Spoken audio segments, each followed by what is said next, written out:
का खालसा वाहिगुरू जी की फतेह। मैं ਤੁਹਾਡੀ ਹੋਸਟ ਨੀਲਮ ਕੌਰ ਤੇ ਮੈਂ ਟੀਵੀ 84 ਦੇ ਸਾਰੇ ਦਰਸ਼ਕਾਂ ਦਾ ਸਵਾਗਤ ਕਰਦੀ ਹਾਂ ਪ੍ਰੋਗਰਾਮ ਸੱਚੋ ਸੱਚ ਵਿੱਚ।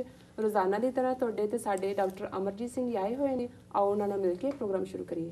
ਡਾਕਟਰ ਸਾਹਿਬ welcome to our show. Thank you. ਹਾਂ ਡਾਕਟਰ ਸਾਹਿਬ, ਅੱਜ 3 ਮਈ 2021 ਵਿਸਾਖ ਨਾਨਕਸ਼ਾਹੀ ਸੰਮਤ 545 ਦਾ ਦਿਨ ਹੈ ਜੀ ਤੇ ਹੁਣ ਅਸੀਂ ਆਪਣੇ ਪ੍ਰੋਗਰਾਮ ਦੀ ਸ਼ੁਰੂਆਤ ਸਾਡੇ ਦਰਸ਼ਕਾਂ ਵੱਲੋਂ ਆਈਆਂ ਈਮੇਲਸ, ਫੋਨ ਕਾਲਸ, ਟਵਿੱਟਰ ਮੈਸੇजेस, ਫੇਸਬੁੱਕ ਮੈਸੇजेस ਤੋਂ ਸ਼ੁਰੂ ਕਰਦੇ ਹਾਂ। ਸਾਡੀ ਪਹਿਲੀ ਈਮੇਲ ਸਟਾਕਟਨ ਕੈਲੀਫੋਰਨੀਆ ਤੋਂ ਸਰਦਾਰ ਮਨਿੰਦਰ ਸਿੰਘ ਜੀ ਦੀ ਹੈ। ਇਹ ਲਿਖਦੇ ਹਨ, ਸੱਚੋ ਸੱਚ ਦੀ ਟੀਮ ਬਹੁਤ ਵਧੀਆ ਹੈ। ਡਾਕਟਰ ਸਾਹਿਬ, ਜਥੇਦਾਰ ਗੁਰਦਿਆਲ ਸਿੰਘ ਅਜਨੋਹਾ ਅਤੇ ਜਥੇਦਾਰ ਗੁਰਦੇਵ ਸਿੰਘ ਕੌਂਕੇ ਦੋਵੇਂ ਹੀ ਸਖਸ਼ ਅਕਾਲ ਤਖਤ ਸਾਹਿਬ ਦੇ ਜਥੇਦਾਰ ਹਨ। ਕਿਰਪਾ ਕਰਕੇ ਇਹਨਾਂ ਦੋਵੇਂ ਜਥੇਦਾਰਾਂ ਦੇ ਪਿਛੋਕੜ ਅਤੇ ਇਹਨਾਂ ਵੱਲੋਂ ਲਏ ਗਏ ਪੰਥਕ ਫੈਸਲਿਆਂ ਦਾ ਜ਼ਰੂਰ ਵੇਰਵਾ ਦਿਓ। ਕੀ ਨਾਂ ਦੱਸਿਆ? ਇੱਕ ਜਥੇਦਾਰ ਦਾ ਨਾਮ ਹੈ, ਨਹੀਂ ਉਹਨਾਂ ਦਾ ਲਿਖਣ ਵਾਲਿਆਂ ਦਾ ਕੀ ਨਾਂ ਸੀ? ਠੀਕ ਨਹੀਂ। ਹਾਂਜੀ, ਉਹਨਾਂ ਦਾ ਨਾਮ ਹੈ ਮਨਿੰਦਰ ਸਿੰਘ ਜੀ। ਮਨਿੰਦਰ ਜੀ। ਸਭ ਤੋਂ ਪਹਿਲਾਂ ਤਾਂ ਵੀਰ ਮਨਿੰਦਰ ਸਿੰਘ ਜੀ, ਤੁਹਾਡਾ ਬਹੁਤ ਬਹੁਤ ਧੰਨਵਾਦ। ਤੁਸੀਂ ਪ੍ਰੋਗਰਾਮ ਦੇਖਦੇ ਹੋ ਔਰ ਲਗਾਤਾਰਤਾ ਨਾਲ ਤੁਹਾਡੇ ਮੈਸੇਜ ਵੀ ਆਉਂਦੇ ਨੇ, ਈਮੇਲ ਮੈਸੇਜ, ਔਰ ਤੁਹਾਡੀਆਂ ਗੱਲਾਂ ਕ੍ਰੀਏਟਿਵ ਹੁੰਦੀਆਂ ਨੇ ਜੀ। ਅੱਜ ਵੀ ਜਿਹੜਾ ਤੁਹਾਡਾ ਸਵਾਲ ਹੈ, ਇਹ 20ਵੀਂ ਸਦੀ ਦੇ ਦੂਸਰੇ ਅੱਧ ਦੇ ਵਿੱਚ ਜਿਨ੍ਹਾਂ 2-3 ਜਥੇਦਾਰਾਂ ਨੂੰ ਅਸੀਂ ਇੱਜ਼ਤ, ਮਾਣ ਔਰ ਸਤਿਕਾਰ ਨਾਲ ਦੇਖਦੇ ਹਾਂ ਜੀ, ਉਹਨਾਂ ਦੇ ਵਿੱਚ ਇਹ ਦੋਨੋਂ ਹੀ ਨਾਂ ਸ਼ਾਮਲ ਨੇ ਜੀ। ਜਥੇਦਾਰ ਗੁਰਦਿਆਲ ਸਿੰਘ ਜਨੋਹਾ ਜਿਹੜੇ ਨੇ ਜਥੇਦਾਰ ਸਾਧੂ ਸਿੰਘ ਭੌਰਾ ਤੋਂ ਬਾਅਦ ਅਕਾਲ ਤਖਤ ਸਾਹਿਬ ਦੇ ਜਥੇਦਾਰ ਬਣੇ ਜੀ। ਜਦੋਂ 13 ਅਪ੍ਰੈਲ 1978 ਦਾ ਨਰਕਧਾਰੀਆਂ ਦੇ ਨਾਲ ਟਕਰਾਅ ਤੋਂ ਬਾਅਦ ਮਾਹੌਲ ਜੋ ਬਣਿਆ ਜੀ, ਉਹਦੇ 'ਚ ਪਹਿਲੀ ਵਾਰ ਸੀ ਕਿ ਸਿੱਖ ਬੁੱਧੀਜੀਵੀ, ਸਿੱਖ ਧਾਰਮਿਕ ਨੇਤਾ ਔਰ ਕਾਮਨ ਸਿੱਖ ਇਸ ਗੱਲ ਵੱਲ ਜਿਹੜੇ ਨੇ ਉਹ ਤੁਰੇ ਕਿ ਅਕਾਲ ਤਖਤ ਸਾਹਿਬ ਨੂੰ ਆਪਣਾ ਰੋਲ ਅਦਾ ਕਰਨਾ ਚਾਹੀਦਾ, ਕਿਉਂਕਿ ਸਾਡਾ ਹਿਸਟੋਰੀਕਲ ਸਰਬੱਤ ਖਾਲਸਾ ਅਕਾਲ ਤਖਤ ਸਾਹਿਬ 'ਤੇ ਹੁੰਦਾ ਰਿਹਾ। ਸਾਡੀ ਬੇਸ਼ੱਕ ਜਿਹੜਾ ਫੈਸਲਾ ਲੈਣ ਦੀ ਪਾਵਰ ਗੁਰੂ ਨੇ ਦਿੱਤੀ ਹੈ, ਗੁਰੂ ਪੰਥ ਨੂੰ ਦਿੱਤੀ ਹੈ, ਪਰ ਅਕਾਲ ਤਖਤ ਸਾਹਿਬ ਸਾਡਾ ਰੈਲਿੰਗ ਪੁਆਇੰਟ ਹੈ ਜੀ। ਔਰ ਮੰਦੇ ਭਾਗਾਂ ਦੀ ਗੱਲ ਇਹ ਹੈ ਵੀ ਗੁਰਦੁਆਰਾ ਐਕਟ ਬਣਨ ਤੋਂ ਬਾਅਦ ਸਾਰੀਆਂ ਹੀ ਅਕਾਲੀ ਧਿਰਾਂ ਦਾ, ਮਾਸਟਰ ਤਾਰਾ ਸਿੰਘ ਦੇ ਜ਼ਮਾਨੇ ਤੋਂ ਲੈ ਕੇ ਇਹ ਜ਼ੋਰ ਲੱਗਾ ਰਿਹਾ ਹੈ ਕਿ ਵੀ ਅਕਾਲ ਤਖਤ ਨੂੰ ਕਮਜ਼ੋਰ ਕੀਤਾ ਜਾਏ, ਔਰ ਫਿਰ ਅੱਜ ਵੀ ਉਸ ਲੈਵਲ 'ਤੇ ਹੀ ਗੱਲ ਪਹੁੰਚ ਗਈ ਹੈ ਕਿ ਅਕਾਲ ਤਖਤ ਸਾਹਿਬ ਦੇ ਜਥੇਦਾਰ ਨੂੰ ਸ਼੍ਰੋਮਣੀ ਕਮੇਟੀ ਜਾਂ ਉਹਨਾਂ ਦੀ ਐਗਜ਼ੈਕਟਿਵ ਹੀ ਨੋਮੀਨੇਟ ਕਰਦੀ ਹੈ, ਉਹ ਜਦੋਂ ਚਾਹੁੰਦੇ ਨੇ ਉਹਨਾਂ ਨੂੰ ਲਾ ਦਿੰਦੇ ਨੇ। ਇਹੀ ਕਾਰਨ ਹੈ ਕਿ ਜਿਸ ਤਰ੍ਹਾਂ ਬਾਕੀ ਮੁਲਾਜ਼ਮ ਸ਼੍ਰੋਮਣੀ ਕਮੇਟੀ ਦੇ ਉਹਨਾਂ ਦੇ ਤਨਖਾਹੀਏ ਨੇ, ਇਸ ਤਰ੍ਹਾਂ ਹੀ ਜਥੇਦਾਰ ਅਕਾਲ ਤਖਤ ਵੀ ਉਹਨਾਂ ਦਾ ਤਨਖਾਹੀਆ ਬਣਾ ਦਿੱਤਾ ਗਿਆ। ਲੇਕਿਨ ਇਸ ਦੇ ਬਾਵਜੂਦ ਪਿਛਲੇ ਸਮੇਂ ਦੇ ਵਿੱਚ, ਪਿਛਲੇ 50-60 ਸਾਲ 'ਚ ਵੀ ਅਸੀਂ ਇੱਕ ਦੋ ਹੋਰ ਨਾਂ ਵੀ ਨੇ ਜਿਹੜੇ, ਜਿਵੇਂ ਜਥੇਦਾਰ ਅਛਰ ਸਿੰਘ ਜਿਹੜੇ ਕਿ ਬੇਸ਼ੱਕ ਸਿਆਸੀ ਪਿੜ 'ਚੋਂ ਆਏ ਸਨ, ਗੁਰਦੁਆਰਾ ਸੁਧਾਰ ਲਹਿਰ ਤੋਂ ਬਾਅਦ ਦੇ ਦੌਰ 'ਚੋਂ ਨਿਕਲੇ, ਹਰਮੰਦਰ ਸਾਹਿਬ ਦੇ ਗ੍ਰੰਥੀ ਵੀ ਰਹੇ, ਪਰ ਜਦੋਂ ਮਾਸਟਰ ਤਾਰਾ ਸਿੰਘ ਨੇ ਵਰਤ ਛੱਡਿਆ, ਪੰਜਾਬੀ ਸੂਬੇ ਦੇ ਲਈ ਵਰਤ ਰੱਖਿਆ ਸੀ, ਤੇ ਜਥੇਦਾਰ ਅਛਰ ਸਿੰਘ ਦੀ ਅਗਵਾਈ ਥੱਲੇ ਹੀ 5 ਪਿਆਰਿਆਂ ਨੇ ਮਾਸਟਰ ਤਾਰਾ ਸਿੰਘ ਨੂੰ ਤਨਖਾਹੀਆ ਐਲਾਨਿਆ ਸੀ ਔਰ ਸੇਵਾ ਲਾਈ ਸੀ ਭਾਂਡੇ ਮਾਂਜਣ ਦੀ ਔਰ ਜੁੱਤੀਆਂ ਸਾਫ਼ ਕਰਨ ਦੀ, ਜਿਹੜੀ ਕਿ ਧਾਰਮਿਕ ਪਰੰਪਰਾ ਅਨੁਸਾਰ ਹੁੰਦੀ ਹੈ। ਸੋ ਉਸ ਵੇਲੇ ਵੀ ਇੱਕ ਹਟਵੀਂ ਗੱਲ ਸੀ, ਬੇਸ਼ੱਕ ਬਣਾਉਣਾ ਜਾਂ ਲਾਉਣਾ ਜਥੇਦਾਰ ਸ਼੍ਰੋਮਣੀ ਕਮੇਟੀ ਦੇ ਕੰਟਰੋਲ 'ਚ ਹੈ, ਪਰ ਫਿਰ ਵੀ ਜਥੇਦਾਰ ਅਛਰ ਸਿੰਘ ਨੇ ਜਿਹੜਾ ਇਸ ਮੁੱਦੇ ਦੇ ਉੱਤੇ ਬੜੀ ਮਜ਼ਬੂਤੀ ਦਿਖਾਈ ਸੀਗੀ। ਇਹੀ ਉਹਨਾਂ ਨੇ, ਇਵੇਂ ਹੀ ਉਹਨਾਂ ਨੇ ਸੰਤ ਫਤਿਹ ਸਿੰਘ ਨੂੰ ਵੀ, ਬੇਸ਼ੱਕ ਉਹਨਾਂ ਨੂੰ ਵਰਤ ਛੱਡਣ ਦਾ ਤਾਂ ਦੋਸ਼ੀ ਨਹੀਂ ਸੀ ਮੰਨਿਆ, ਪਰ ਉਹਨਾਂ ਨੂੰ ਹੋਰ ਮਾਮਲੇ ਦੇ ਵਿੱਚ ਜਿਹੜੀ ਹੈ ਸਜ਼ਾ ਸੁਣਾਈ ਗਈ ਸੀ। ਜਥੇਦਾਰ ਸਾਧੂ ਸਿੰਘ ਭੌਰਾ ਨੂੰ ਜਦੋਂ ਸਿੱਖ ਜਥੇਬੰਦੀਆਂ ਨੇ ਔਰ ਸਿੱਖ ਇੰਟੈਲੈਕਚੁਅਲ ਫੋਰਮ ਸੀ ਉਦੋਂ ਚੰਡੀਗੜ੍ਹ, ਸਿੱਖ ਸੋਫਿਸਟੀਕੇਟਸ ਫੋਰਮ, ਉਹਨਾਂ ਨੇ ਅਪਰੋਚ ਕੀਤਾ। ਸਰਦਾਰ ਕਪੂਰ ਸਿੰਘ ਉਦੋਂ ਹਯਾਤੀ ਵਿੱਚ ਸਨ, ਜਿਉਂਦੇ ਸਨ। ਸੋ ਉਦੋਂ ਪਹਿਲਾ ਹੁਕਮਨਾਮਾ 10 ਜੂਨ 1978 ਨੂੰ ਨਰਕਧਾਰੀਆਂ ਦੇ ਖਿਲਾਫ ਜਥੇਦਾਰ ਸਾਧੂ ਸਿੰਘ ਭੌਰਾ ਦੀ ਉਸ ਜਥੇਦਾਰੀ ਵੇਲੇ ਅਕਾਲ ਸਹਾਇ ਦੀ ਮੋਹਰ ਥੱਲੇ ਜਾਰੀ ਹੋਇਆ ਸੀ ਕਿ ਇਹ ਸਿੱਖ ਨਹੀਂ ਨੇ ਤੇ ਇਹਨਾਂ ਦੇ ਵਧਣ ਫੁੱਲਣ ਨੂੰ ਹਰ ਤਰੀਕੇ ਦੇ ਨਾਲ, ਸੰਭਵ ਤਰੀਕੇ ਦੇ ਨਾਲ ਰੋਕਿਆ ਜਾਏ। ਔਰ ਉਸ ਹੁਕਮਨਾਮਾ, ਪਹਿਲੀ ਵਾਰ ਇਹ ਹੁਕਮਨਾਮਾ ਪਰੰਪਰਾ ਬੜੀ ਮਜ਼ਬੂਤੀ ਦੇ ਨਾਲ ਐਸਟੈਬਲਿਸ਼ ਹੋਈ ਸੀ ਵਾਪਸ। ਪਰ ਚੰਗੀ ਗੱਲ ਇਹ ਸੀ ਕਿ ਇਹ ਗੁਰੂ ਪੰਥ ਦਾ ਫੈਸਲਾ ਸੀ, ਇਹ ਨਹੀਂ ਸੀ ਵੀ ਸ਼੍ਰੋਮਣੀ ਕਮੇਟੀ ਨੇ ਜਥੇਦਾਰ ਦੇ ਕੰਨ 'ਚ ਕੁਛ ਕਿਹਾ ਤੇ ਜਥੇਦਾਰ ਨੇ ਚਿੱਠੀ ਲਿਖ ਕੇ ਕਿਸੇ ਨੂੰ ਬੁਲਾ ਲਿਆ, ਜਿਹੜਾ ਕਿ ਹੁਣ ਅੱਜ ਕੱਲ੍ਹ ਰੁਝਾਨ ਪਿਛਲੇ ਕੁਝ ਸਮੇਂ ਤੋਂ ਬਣਿਆ ਹੋਇਆ ਹੈ, ਜਾਂ ਜਥੇਦਾਰ ਆਪਣੀ ਮਰਜ਼ੀ ਨਾਲ ਹੀ ਬੈਠ ਕੇ ਅਕਾਲ ਤਖਤ ਦੇ ਲੈਟਰ ਹੈਡ ਦੇ ਉੱਤੇ ਜਿਹਨੂੰ ਮਰਜ਼ੀ ਸੱਦ ਲੈਣ, ਜਿਹਨੂੰ ਮਰਜ਼ੀ ਕੱਢ ਦੇਣ, ਜਿਹਨੂੰ ਮਰਜ਼ੀ ਰੱਖ ਲੈਣ। ਲੇਕਿਨ ਇਹ ਇੱਕ ਚੰਗੀ ਸ਼ੁਰੂਆਤ ਸੀ ਜਥੇਦਾਰ ਸਾਧੂ ਸਿੰਘ ਭੌਰਾ ਦੇ ਵੇਲੇ। ਜਥੇਦਾਰ ਗੁਰਦਿਆਲ ਸਿੰਘ ਅਜਨੋਆ ਉਸ ਤੋਂ ਬਾਅਦ ਜਥੇਦਾਰ ਬਣੇ ਔਰ ਉਹਨਾਂ ਨੂੰ ਬਹੁਤ ਲੰਬਾ ਵਕਤ ਨਹੀਂ ਮਿਲਿਆ ਜਿਹੜਾ ਸੇਵਾ ਦਾ ਅਕਾਲ ਪੁਰਖ ਨੇ ਉਹਨਾਂ ਨੂੰ ਸੱਦ ਲਿਆ ਜੀ। ਪਰ ਜਿੰਨਾ ਕੁ ਉਹਨਾਂ ਦਾ ਦੌਰ ਰਿਹਾ, ਬੇਸ਼ੱਕ ਉਹਨਾਂ ਦੇ ਵੀ ਅਕਾਲੀ ਬੈਕਗਰਾਊਂਡ ਸੀ, ਸਿਆਸੀ ਬੈਕਗਰਾਊਂਡ ਸੀ, ਜੀ। ਪਰ ਉਹਨਾਂ ਨੂੰ ਗੁਰੂ ਨੇ ਹੌਸਲਾ ਦਿੱਤਾ ਹੋਇਆ ਸੀ। ਉਹ ਅਕਾਲੀ ਲੀਡਰਸ਼ਿਪ ਨੂੰ ਵੀ ਕੋਸਦੇ ਸੀ ਕਿ ਇਹ ਗੁਰੂ ਦੇ ਦਰਬਾਰ 'ਚ ਖਲੋ ਕੇ ਝੂਠ ਬੋਲਦੇ ਨੇ, ਜੀ। ਇਹ ਨਿੱਜੀ ਗਰਜ਼ਾਂ ਦੇ ਪਿੱਛੇ ਨੇ, ਪੰਥ ਦਾ ਇਹਨਾਂ ਨੂੰ ਕੋਈ ਫਿਕਰ ਨਹੀਂ ਹੈ। ਜੀ। ਔਰ ਇਹੀ ਕਾਰਨ ਸੀ ਕਿ 1978 ਦੇ ਨਰਕਧਾਰੀਆਂ ਦੇ ਨਾਲ ਟਕਰਾਅ ਤੋਂ ਬਾਅਦ ਜਦੋਂ ਸੰਤ ਜਰਨੈਲ ਸਿੰਘ ਖਾਲਸਾ ਪਿੰਡਾਂ ਵਾਲੇ ਇੱਕ ਸੈਂਟਰਲ ਫਿਗਰ ਦੇ ਤੌਰ ਤੇ ਉੱਭਰੇ, ਜਿਹੜੀ ਤਬਦੀਲੀ ਦੀ ਫਿਗਰ ਸੀ, ਜੀ। For a change. ਔਰ ਕਿਉਂਕਿ ਆਮ ਸਿੱਖ ਸੰਗਤਾਂ ਨੂੰ ਵੀ ਲੱਗਾ ਕਿ ਇਮਾਨਦਾਰ ਨੇ, ਆਪਣੀ ਗੱਲ ਵੀ ਬੜੀ ਸਪਸ਼ਟਤਾ ਨਾਲ ਕਹਿੰਦੇ ਸੀ, ਉਹਨਾਂ ਦਾ ਕੋਈ ਆਪਣਾ ਏਜੰਡਾ ਨਹੀਂ ਸੀ ਲੱਗਦਾ, ਔਰ ਇਹੀ ਕਾਰਨ ਹੈ ਕਿ ਸੰਗਤ ਨੇ ਵੀ ਉਹਨਾਂ ਨੂੰ ਫੋਲੋ ਕਰਨਾ ਸ਼ੁਰੂ ਕੀਤਾ। ਉਸ ਦੌਰ ਦੇ ਵਿੱਚ ਜਥੇਦਾਰ ਅਜਨੋਹਾ ਨੇ ਆਪਣਾ ਪੂਰਾ weight ਜਿਹੜਾ ਹੈ ਉਹ ਸੰਤ ਪਿੰਡਾਂ ਵਾਲਿਆਂ ਦੇ ਪਿੱਛੇ ਸੁੱਟਿਆ, ਫੁੱਲ ਸਪੋਰਟ। ਔਰ ਉਸ ਦੀ ਇੱਕ ਝਲਕ ਮੈਂ ਖੁਦ ਵੀ ਆਪਣੀਆਂ ਅੱਖਾਂ ਦੇ ਨਾਲ ਦੇਖੀ ਜਦੋਂ ਕਿ 20 ਸਤੰਬਰ 1981 ਨੂੰ ਸੰਤ ਪਿੰਡਾਂ ਵਾਲਿਆਂ ਨੇ ਆਪਣੇ ਆਪ ਨੂੰ ਗ੍ਰਿਫਤਾਰੀ ਲਈ ਪੇਸ਼ ਕੀਤਾ ਚੌਂਕ ਮਹਿਤ ਤੇ ਲਾਲਾ ਜਗਤ ਨਾਰਾਇਣ ਕੇਸ ਦੇ ਵਿੱਚ ਉਹਨਾਂ ਦੇ ਵਾਰੰਟ ਕੱਢੇ ਹੋਏ ਸੀ। ਉਹਨਾਂ ਨੇ ਆਪਣੀ ਮਰਜ਼ੀ ਦੇ ਨਾਲ ਚੁਣਿਆ ਕਿ ਮੈਂ ਫਲਾਣੇ ਦਿਨ ਜਿਹੜਾ ਆਵਾਂਗਾ, ਤੁਸੀਂ ਮੈਨੂੰ ਫੜ ਲਿਓ। ਔਰ ਉਸ ਦਿਨ 2 ਲੱਖ ਦੇ ਕਰੀਬ ਸਿੱਖ ਸੰਗਤਾਂ ਜਿਹੜੀਆਂ ਨੇ, ਇਹਦੇ ਬਾਵਜੂਦ ਕਿ ਟ੍ਰੇਨਾਂ ਕੈਂਸਲ ਕੀਤੀਆਂ ਗਈਆਂ, ਬੱਸਾਂ ਰੋਕੀਆਂ ਗਈਆਂ, ਉੱਥੇ ਪਹੁੰਚ ਗਈਆਂ। ਮੈਂ ਵੀ ਇੱਕ ਵਿਦਿਆਰਥੀ ਸੀ, ਜਲੰਧਰ ਮੈਂ ਪੜ੍ਹਦਾ ਸੀ, ਮੈਨੂੰ ਉੱਥੇ ਜਾਣ ਦਾ ਮੌਕਾ ਬਣਿਆ ਸੀ। ਆਪਣੇ ਪਿੰਡਾਂ 'ਚੋਂ ਸਕੂਟਰ ਰਾਹੀਂ ਇੱਧਰੋਂ ਉੱਧਰੋਂ ਕੱਢ ਕੇ ਪਹੁੰਚ ਗਏ, ਮੇਨ ਰੋਡ GT ਰੋਡ ਨੂੰ ਅਵੋਇਡ ਕਰਕੇ।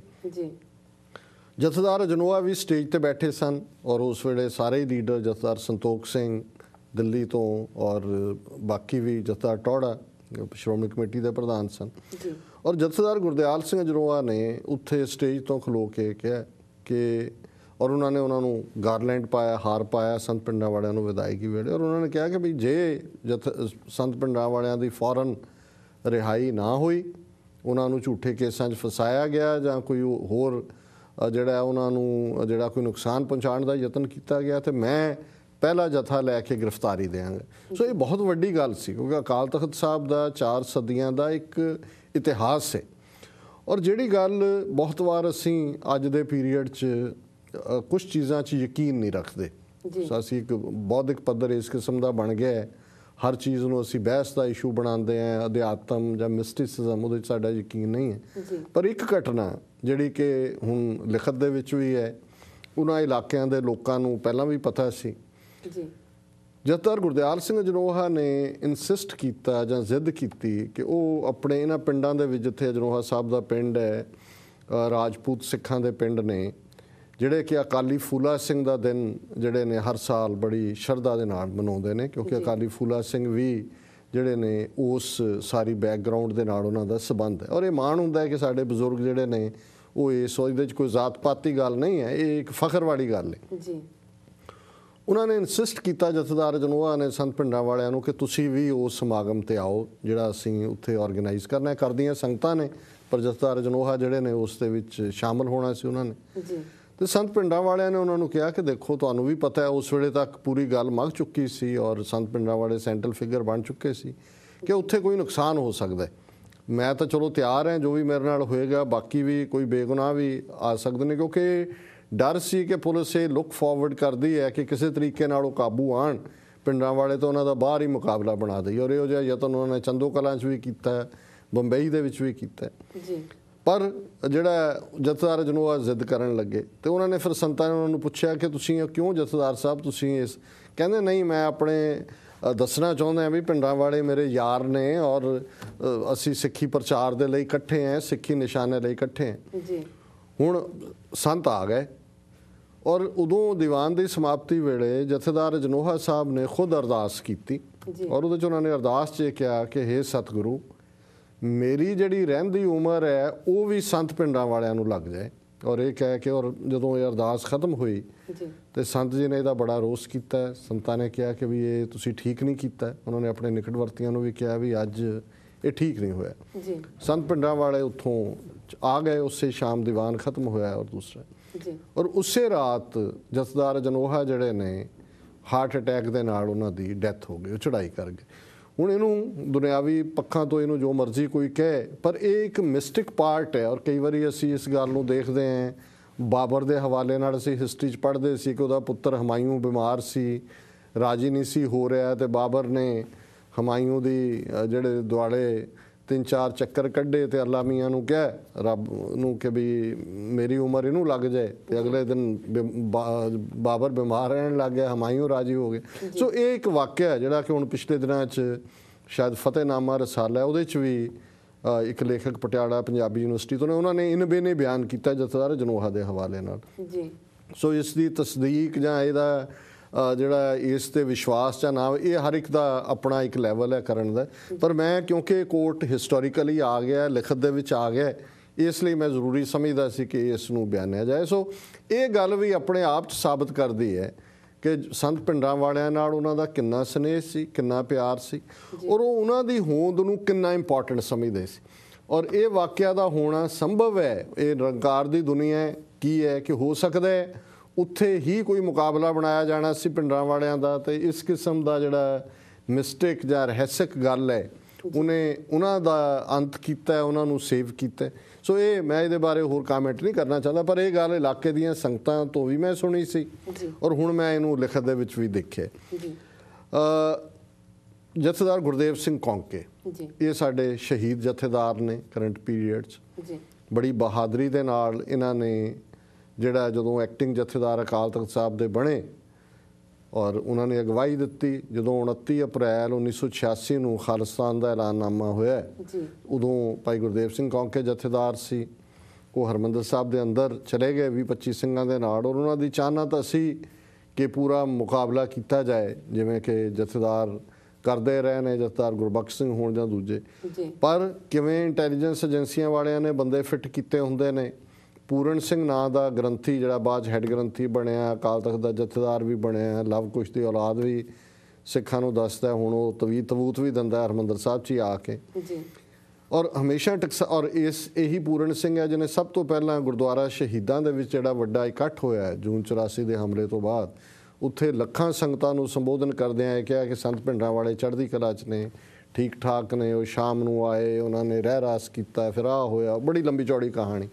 ਔਰ ਉਹ ਜਿਹੜੀ ਪੂਰਨ ਸਿੰਘ ਦੀ ਸਪੀਚ ਸੀ ਗੁਰਦੁਆਰਾ ਸ਼ਹੀਦਾਂ 'ਚ, ਉਹਨੂੰ ਲੱਖਾਂ ਦੀ ਗਿਣਤੀ 'ਚ ਏਜੰਸੀਆਂ ਨੇ ਵੰਡਿਆ ਸਾਰੇ ਦੁਨੀਆ ਭਰ 'ਚ, ਔਰ ਸਿੱਖ ਵੀ ਯਕੀਨ ਕਰਨ ਲੱਗ ਗਏ। ਦਮਦਮੀ ਟਕਸਾਲ ਦੇ ਵੀ ਜਿਹੜੇ ਨੇ ਉਸ ਵੇਲੇ ਜਿਹੜੇ ਬਾਹਰ ਵੀ ਆਏ, ਉਹਨਾਂ ਦੇ ਨੁਮਾਇੰਦੇ ਜਾਂ ਦੂਜੇ ਇਸੇ ਗੱਲ ਨੂੰ ਹੀ ਪ੍ਰਚਾਰਨ ਲੱਗ ਗਏ। ਸੋ ਉਹੀ ਪੂਰਨ ਸਿੰਘ ਨੇ ਭਾਈ ਗੁਰਦੇਵ ਸਿੰਘ ਕੌਂਕੇ ਨੂੰ ਸਰੈਂਡਰ ਕਰਨ ਦੇ ਲਈ ਪ੍ਰੇਰਿਆ ਕਿ ਜੀ ਉਹਨਾਂ ਨੇ ਇਹ ਹੈ ਉਹ ਹੈ, ਔਰ ਸਤਿਕਾਰ ਸਾਰੇ ਕਰਦੇ ਸੀ ਕਿ ਭਾਈ ਹਰਿਮੰਦਰ ਸਾਹਿਬ ਦੇ ਹੈੱਡ ਗ੍ਰੰਥੀ ਨੇ, ਔਰ ਇਹ ਜਿਹੜੀ ਇਸ ਕਿਸਮ ਦੀ ਕਹਾਣੀ ਵੀ ਉਹਨਾਂ ਨੇ ਸੁਣਾਈ ਸੀ। ਸੋ ਭਾਈ ਗੁਰਦੇਵ ਸਿੰਘ ਕੌਂਕੇ ਨੇ ਬਹੁਤ ਵੱਡੀ ਸੇਵਾ ਨਿਭਾਈ।